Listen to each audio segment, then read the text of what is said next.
یک گل محصول دادیم دوستان چیده نشد قیمتی دوستان. این شعار ایوب عثمانزاده رکتور دانشگاه دولتی خوجند برای ساختمان بینای نوی دانشگاه در نشست خبری صدا داد. بینای نوی که از حساب بودجه دانشگاه سال گذشته ساختمانش آغاز شد و در پیوند به اجرا نشدن طرح‌های پیشتر بحث برانگیز گردید. او به روزنامه‌نگاران گفت که بنابر کمبود مبلغ ساختمان آن به مشکل مواجه شده است و عزم دارند رو به احسانکاران آرند. موضوع نیاز داریم که شاید علاوه بشه و الان حق کننده‌هایی که پیش‌بینی صاحب کار هستند در حزب‌های گوناگون فروغ فعالیت دارن امکانشان رو به آنها مراجعت کردن اما از احتمال دور نیست. از خود همین راهبری دانشگاه سرت داد به دیگر استادان و کارمندان و این همین روزها البته نزدیک میشه با همین حتما همین کار میکنیم. دانشگاه دولتی خوجند به نام اکادمیک باباجان غفوروف دومین کلانترین دانشگاه تاجیکستان به شمول می رود که حدود 25,000 دانش آموزان در آن به تحصیل فرا گرفته می شوند. طبق لایحه بینای نو 9 آشیانه بوده در عموم برای 4,000 نفر دانشجو پیش بینی گردیده است. حل مشکلی فراگیری دانشجوها در 18 فاکولته تقریبا 10 سال باز بنابر زیاد شدن داوطلبان جریان دارد. ماه سپتامبر سال 2016 به جای باغ خرمشهر دانشگاه خوجند خشت اول بینای 13 آشیانه برای 5,000 دانشجو از طرف پرزیدنت امامعلی رحمان و رئیس وقت ولایت عبدالرحمان قادری گذاشته شد.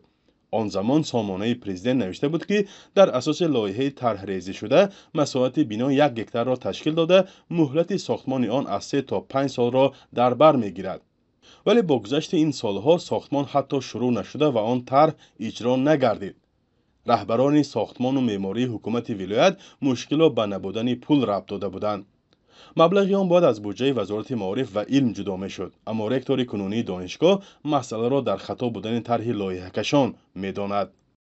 دانشگاه بنا سببش نشدگیش همین که سببش و یکمش برای اون دفعه ما همین سوال شدگی بود گفته بودیم که برای پیش از همه ارجحیت جغرافی جای نامعین به ایستادگیش بود. در همین حال ایده باور دارند که مقامات هنگام سفر رئیس جمهوری یا هنگام جشنها احتمال بدون در نظر گرفتن توانایی طرح‌های بزرگ را پیشنهاد میکنند و سپس در حل معادله‌اش در میمانند.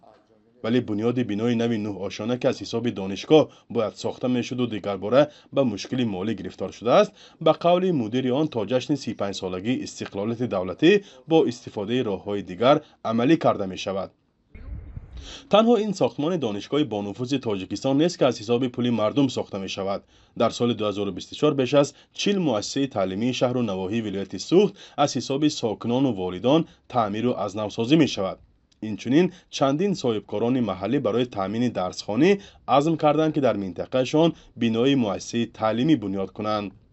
اکثر اینها از طریق حشر، طریق کمیته پدر و مادران و صاحبکاران، طریق ختم کنندگان راست گفت من 1-2 سال اخیر به 3-4 تا ما قید بگرفتگی من بوری کامل دارم که احساسی بلندی ننگ و ناموسی وطنداری احساسی بلندی همین حد کردنی آب و سرزمین خودشون دارم شهروندای نویم خاصه اون نفرایی که هم بیرون از جمهوری هم در داخل جمهوری کار فعالیت میکنن.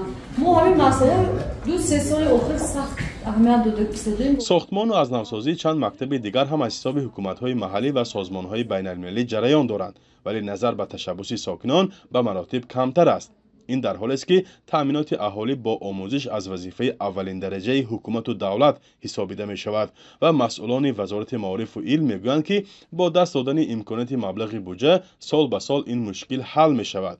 با این وجود در ولایت سوخت بیش از 100 مؤسسه تعلیمی نیاز به تعمیر و از نوسازی دارد و در چندین مکتب طالب علمان درس بست می‌خوانند. ظاهراً این وضع ساکنان را مجبور کرده است که پی بنیاد تعلیمگاه‌ها گردند تا فرزندانشان از تحصیل قفا نماند. فرزان محمدی، رادیو آزادی شهر خوجند.